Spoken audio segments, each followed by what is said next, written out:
السلام عليكم، معكم شهد. وفيديو النهاردة هنعمل مع بعض مكرونة سريعة ولذيذة. أسرع مكرونة ممكن تجربوها، مفيدة جدا وطعمها خطير. شايفين اللون عامل ازاي؟ تعالوا نشوف هنعملها مع بعض ازاي. عندنا جزر قطعناه قطع صغيرة، فلفل رومي وفلفل حار، ملح وكمون وبابريكا، معلقة صغيرة من كل حاجة. وعندنا بصلاية متوسطة وبطاطساية متوسطة قطعناهم قطع صغيرة. وفي حلة على النار نزلت بمعلقة من السمنة،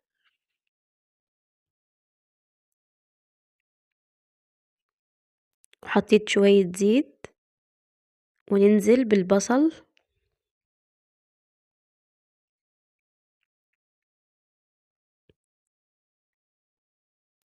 ونقلب بالشكل ده.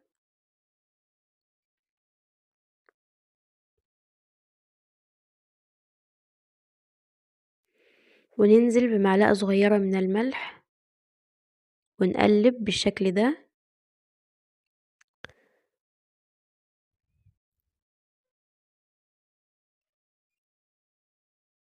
أول ما أخد اللون الذهبي ده نزلنا بصلصة طماطم أو بطماطم مفرومة، يعني دي طماطم فرمينها وعاطين لها غلوة كده على النار وحاطينها في الفريزر، بتكون جاهزة معاكي بتطلعيها وقت ما تحبي. وننزل بالبطاطس والخضروات بتاعتنا، الجزر والفلفل الحار والفلفل الرومي، ونقلب كده. وننزل بالكمون والملح والبابريكا،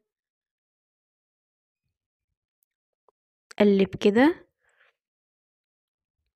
نديلهم تقلبتين كده على السريع.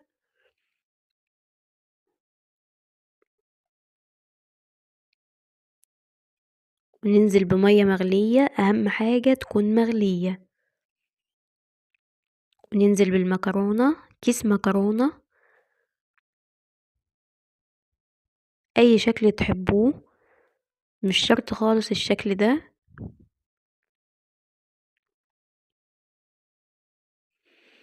ونقلب كده تقلبتين ونغطي. وننزل بمرق الدجاج، ممكن تستغنوا عنها وتشوفوا بقى الملح مظبوط ولا لا. لو احتاجت ملح بتضيفه. ومن وقت للتاني بشيل الغطا وببتدي اقلبها